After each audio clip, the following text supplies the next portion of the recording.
तो सेजल अभी MBBS हो चुकी है, हो चुका है उसका। एक खुर्ची दे पप्पा ना बसो, इकडे एक खुर्ची दे, ठीक है, प्लास्टिक में। गवर्नमेंट मेडिकल कॉलेज में आप सभी को पता है कि आजकल गवर्नमेंट मेडिकल कॉलेज में एडमिशन मिलने के लिए पढ़ाई भी अच्छी रीति करनी पड़ती है। तो यहाँ जो भी हमारे नन्हे मुन्ने फरिश्ते बैठे हैं, तो सेजल किसी से आपको सीख लेनी है ना, ऐसे अच्छा पढ़ाई पढ़कर हमें अच्छा कुछ जीवन में बनना है। तो अभी मैं बहुत ज्यादा समय नहीं लूंगी क्योंकि आप सभी को पेट भी है ना बुला रहा है वहाँ पे। तो इसके सेलिब्रेशन के लिए हमारे बीच में नैना भाटिया, डॉक्टर नीलेश भाटिया आए हैं। उन्होंने केक लाया है उसके सेलिब्रेशन के लिए। तो हम सभी मिलकर, क्या तो जाओ देखो यहाँ क्या हो रहा है। चला है ये मुकुट डाला हुआ है, एक तो जिम्मेवारियों का मुकुट, आज से जिम्मेवारी आ गई है पूरे समाज के लिए, सबके लिए डॉक्टर बनकर सेवा करनी है। और दूसरा मुकुट, ताकि ये राजा बनने वाली है, इसके लिए राजा का मुकुट है। लेकिन अभी तो कलयुग का है काला, लेकिन इसके बाद तो सोने का आएगा। ये समझ कर देखना, ये सोने का मुकुट है।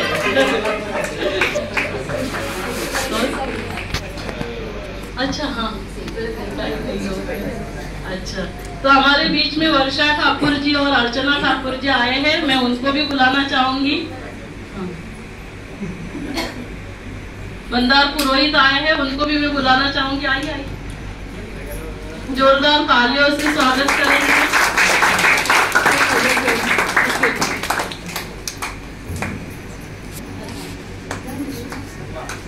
वर्षा, तो हमारे सभागृह 3 वर्षाच्या वेळी इथे सगळ्यांना तिने आलेले आहेत, तर तिच्यासाठी शुभेच्छा द्यायला सांगेन। सेजल, आम्हाला खूप आनंद झालाय तुला MD गायनॅकला ऍडमिशन मिळाल्याबद्दल, आणि आमचे खूप सारे आशीर्वाद आहेत तुझ्या पाठीशी सदैव आहेत। शुभरा आणि पंढरीनाथच्या पाठी पण पहिल्यापासूनच आहेत, आणि तुमच्याही पाठी आमचे गुड विशेस आणि आशीर्वाद सदैव आहेत। All the best Sejal. Thank you. ओम शांती। सेजल, तुला पुढच्या वाटचालीसाठी खूप खूप शुभेच्छा। तुझ्या मनातील सर्व खूप चांगल्या चांगल्या इच्छा पूर्ण होत, आणि सर्वांतर्फे तुला आशीर्वाद म्हणून बोलू। प्रथमतः सेजल, तुला मनापासून हार्दिक अभिनंदन आणि तिच्या पुढच्या MDच्या वाटचालीस शुभेच्छा आहेत। कॉंग्रॅच्युलेशन्स आणि best of luck for your future. Hardworking मुलगी, पुढे पण हार्डवर्क करेल। चालेल, तू बसून का ज्ञानेश्वर भाईची बस आई तिकडे तो मनीषा ये ना ग।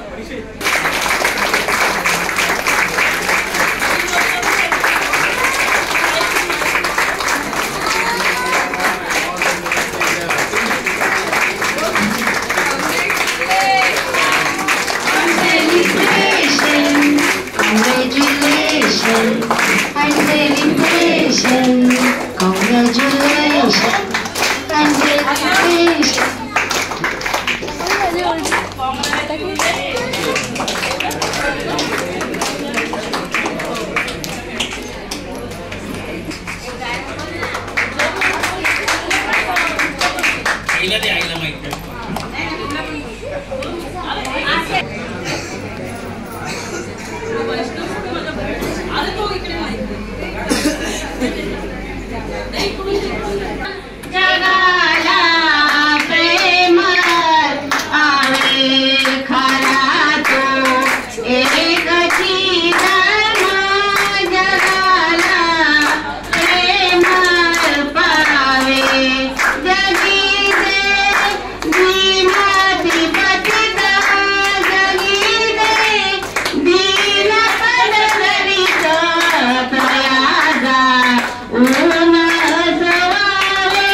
एक जीवन जगाला प्रेम अर्पावे.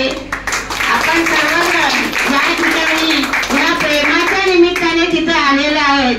जे सुबोधाच्या मनामध्ये सारखं सगळ्यांबद्दल जे प्रेम आहे ते प्रेमच इथे आपल्याला सिद्ध करते. या प्रेमामुळे सगळं आपल्याला जग जिंकता येतं. जे प्रेम ज्याच्या जवळ आहे तो जगामध्ये कुठल्या थरापर्यंत पोहोचेल सांगता येत. आणि सेजलचं काल परवा मला इतकं कौतुक वाटलं की घरातलं सगळं कामं जे अण्णासाहेब होते त्यांची म्हणजे डॉक्टरांची बहीण गेले त्याच्यामुळे ते बाहेर गेले, पण ती सकाळी उठल्यापासून नाश्त्याला जे पोहे दिले तिला ते सुद्धा खाल्ले नाही. कारण सगळं मला आता बघायचंय.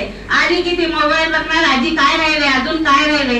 दिवसात तिने म्हणजे ती समाजाची सेवा इतकी आईच्या पुढे जाईल, इतके उत्कृष्ट केली. तिने समाजसेवा चांगल्या प्रकारे उत्तम प्रकारे करावी एवढंच तिला शुभ आशीर्वाद देते आणि माझे दोन शब्दांनी पूर्ण होते. जय हिंद जय महाराष्ट्र. आता सेजल आपल्या खूप थँक्यू आल्याबद्दल. आणि म्हणजे शब्द कमी पडतात सध्या बोलायला, पण सर्वांनीच खूप केलंय. मम्मीची ही आयडिया की आपण आपली म्हणजे जे काही आहे ते आपल्यापर्यंत न ठेवता सर्वांपर्यंत गेलं पाहिजे हे शुभकाम. आणि बाकी सर्वांचा सपोर्ट तर असतोच, त्याच्याशिवाय तर होऊ नाही शकत. आता जेवढं समाजापर्यंत करता येईल तेवढं करण्याची प्रयत्न असेल. तुमचं सर्वांचा फक्त आशीर्वाद असू द्या. थँक्यू. आर्यन गिल जो आता एक सायंटिस्ट बनायला गेलाय, क्वांटम फिजिक्स मध्ये तो सायंटिस्ट होणार आहे. मग पप्पा आपल्या भावना व्यक्त करतील आणि मग सगळेजण जेवायला जातील. मला गर्व आहे तुझ्यावर. त्याला गर्व आहे त्याच्या बहिणीवर की गव्हर्नमेंट मेडिकल कॉलेजमध्ये ऍडमिशन मिळालंय म्हणून त्याला खूप गर्व आहे. आता पप्पा सगळ्यात महत्वाचा आशीर्वाद देतील आणि मग सगळेजण जेवायला जातात. जोपर्यंत पप्पा आशीर्वाद देणार जेवण मिळणार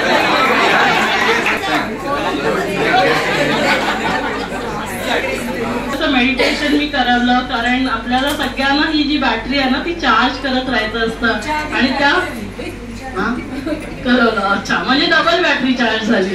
पुढच्या वर्षीसाठी पण चार्ज राहील. 2-3 मिनिटात तुमच्यापैकी कुणाला शुभेच्छा द्यायच्या आहेत, भावना व्यक्त करायच्या. टिंकू, अरे सॉरी मी टिंकूच बोलते. हा बिट्टू तिची एक फ्रेंड आहे ती भावना व्यक्त करेल. टिंकू मावशी पहिला बोलते. आणि बघा सगळे आहे ना म्हणजे तिच्या मावश्या, तिच्या मामा सगळे म्हणजे असं नाही की ते सख्खे आपण म्हणतो, म्हणजे पूर्ण माझे जेवढे काका, चुलत भाऊ, बहीण, मामाकडचे, माम्या सगळ्या तिला आशीर्वाद द्यायला आलेले आहेत. सेजल जशी म्हटली तर आमच्या घरातली मोठी भाची, त्यामुळे गडमळे परिवाराकडून सगळ्यांतर्फे मी तिला आता शुभेच्छा देते. अतिशय प्रेमळ, कधी आली तरी नक्कीच गळ्यात पडणार आणि नेहमी हसतमुख, सगळ्यांना हाक मारणार. आणि आता तर छानपैकी तिला गव्हर्नमेंट कॉलेजला मिळाले त्यामुळे पुढे जाऊन ती नक्कीच आईच पप्पांचं नाव रोशन करेल. खूप खूप आशीर्वाद. आता तिची फ्रेंड आहे रिद्धी माने, डॉक्टर आहे ती पण, म्हणजे आता MBBS होईल थोड्याच दिवसात. सेजूताई तिला खूप कॉंग्रॅच्युलेशन्स. आय एम शुअर की ती खूप चांगलं काम करेल, खूप हार्डवर्किंग आहे आणि मला खूप गर्व आहे तिच्यावर. Caesar for getting admission into MD Gynec, especially at Nanded in a government college. I think you will give credit to whatever you have achieved till now and do much better in life. Congratulations and all the best. हे पूर्ण hospital असतं, हॉस्पिटलचा staff, त्याच्यामध्ये विशेष सगळ्यात महत्वाच्या म्हणजे आमच्या ज्यांना आपण मावशी म्हणतो. आणि मला असं वाटतं त्यांना मावशी ह्याच्यासाठीच म्हणलं जात असेल कारण मावशी खूप प्रेमळ असते. तर आपल्यामध्ये मावशी इथे जी असेल तिने 1-2 मिनिटं आपल्या भावना व्यक्त करायच्यात आणि नंतर दुसरा नंबर येतो म्हणजे सिस्टर्स आणि तिसरा नंबर डॉक्टर असतो. तर मी सिस्टर पैकी एकाला येऊन भावना व्यक्त करायला सांगेल. राधिया मावशी आणि मग नंतर कारण ह्यांच्यावर हॉस्पिटल चालत असतं. आपण डॉक्टर समोर येतो पण मावशी आणि सिस्टर्स कारण ही स्वच्छता ते लोक ठेवत असतात. काकू 89-90 इयर्स पण बघा ती आशीर्वाद द्यायला आलेली आहे. तर आता म्हणजे ह्याच्यासाठी मी अजून काहीच ईश्वराकडे मागू शकत नाही. काकू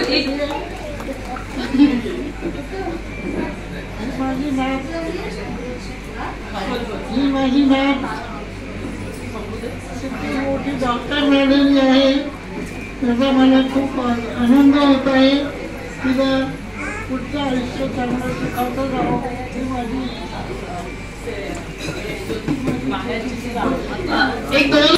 ते धन्वंतरीच्या शिक्षणातून म्हणजे त्या शिक्षेने ती सगळं पुढे तिचं शिक्षण आणि समाजाची सेवा करणार आहे. आणि वर्षाताई आणि अर्चनाताई तुम्हाला आता मी इथे सांगते की हे आपण ह्या वर्षी सुरू केलंय आणि दरवर्षी आपण नवीन वर्षाचा जो पहिला रविवार आहे तेव्हा इथे ही दरवर्षी पूजा असणार आहे. तर इथे जे आलेले आहेत त्या सगळ्यांना पुढच्या वर्षीसाठी आत्ताच निमंत्रण देत आहे. आणि काल आम्ही एका मंदिरामध्ये भागवत कथा केली, भक्तीताई आणि ज्ञानेश्वर दादा आलेले आहेत. तर आत्ताच आम्ही राजश्रीताई आलेल्या आणि वृषाली येऊन गेली, वृषाली वाघमारे आणि तेजस कांडपळे. तर आमचं सगळ्यांचं हे झालं डिस्कशन. तुम्हाला पण ते सांगते की पनवेल मधले आपले जेवढे मंदिर आहेत प्रचंड मोठा कार्यक्रम आहे. मी इथे दुसऱ्यांदा की तिसऱ्यांदा येतोय आणि मला एकदम प्रसन्न वाटतं. जास्त येण्याची संधी मिळत नाही पण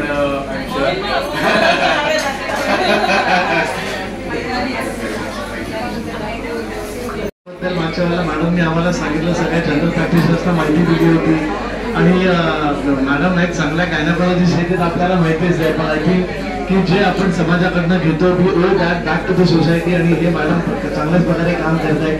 आणि आज डॉक्टर मोहिते सर इकडे आल्यानंतर वातावरण एकदम पायस वाटतं, एकदम खूप चांगलं वाटतं, स्पिरिच्युअल वातावरण आहे. तर मी सर्वांना शुभेच्छा देतो, मॅडमना शुभेच्छा देतो की जे असं ते कार्य करत आहेत ते असंच अनअवेटेड चालू राहावं. थँक्यू. आज अचानकपणे इथे येण्याचा योग आला तो म्हणजे मॅडमच्या मातोश्री रोह्याला आम्ही राहतो, त्याच्यामुळे त्यांचा परिचय होता खूप वर्षापासून. आणि अशा प्रकारचा खरा कार्यक्रम आहे अशी कल्पना केली नव्हती. काहीतरी सत्यनारायणाची पूजा आहे आणि ह्या निमित्ताने यायचं आहे दर्शनाला असंच वाटलं होतं. परंतु जी कल्पना केली त्यापेक्षा 1000 पटीने वेगळ्या प्रकारचा कार्यक्रम या ठिकाणी आम्हाला अनुभवता आला. प्रामुख्याने सेजलने या ठिकाणी ती डॉक्टर झालेली आहे आणि पुढची वाटचाल पुढचं तिला जे ऍडमिशन मिळालेली आहे. सेजलचं मी खूप या ठिकाणी कौतुक करतो आणि तिला MD साठी तिने ऍडमिशन घेतलेली आहे. ती चांगल्या मार्काने किंवा चांगल्या रँक मध्ये तिने MD जे MD तरी करावं तिने अशा प्रकारे शुभेच्छा देतो. त्या कार्यक्रमामध्ये बोलल्याबद्दल आपल्या गडबडे मॅडमना धन्यवाद देतो आणि एक चांगला कार्यक्रम या ठिकाणी आम्हाला अटेंड करता आला ह्याबद्दल आम्ही स्वतःला धन्यवाद देतो. मी रवींद्र किसन कोरडे, मूळचा कला उरण तालुक्यातला विंजाण्याचा आहे, परंतु नोकरी निमित्त गेले 40-42 वर्ष रोह्याला होतो. सुरुवातीच्या काळामध्ये विश्वहिंदू परिषदेचं मी जवळजवळ 20-22 वर्ष काम केलं. राम जन्मभूमी आंदोलनाची सुरुवात आणि एंड म्हणजे मंदिराचं निर्माण झालं तोपर्यंत सगळ्या कामामध्ये माझा खालीचा वाटा त्या ठिकाणी होता. आणि त्या निमित्ताने हिंदुत्वाचं जे जागरण करायचं आहे ते पूर्ण रोहा तालुक्यातल्या 165 गावापर्यंत आम्ही या निमित्ताने पोहोचलो. नंतर माझ्याकडे जिल्ह्याची जबाबदारी आली आणि अशा प्रकारे जे परमेश्वरांनी आपल्या जे नशिबात दिलेलं होतं काम ते पूर्ण इमानदारीने या ठिकाणी केलं आणि आता देखील खूप चांगल्या प्रकारचं वातावरण निर्मित होते. आता ह्या ठिकाणी आलेले जे आहेत त्यांनी चांगल्या प्रकारचं या ठिकाणी मार्गदर्शन केलं. तर सत्याची पूजा म्हटले की ते म्हणतात ते बरोबर आहे, ब्राह्मणाने ते म्हणत राहायचं आणि आपण सगळ्यांनी फक्त आपली कामं करायची. त्यातलं जे मर्म आहे ते जे सर्वांना कळलं पाहिजे ते ह्या ठिकाणी सर्वांना मला वाटतं कळलेलं आहे. आपण या ठिकाणी मला 2 शब्द बोलायची परवानगी दिली त्याबद्दल धन्यवाद.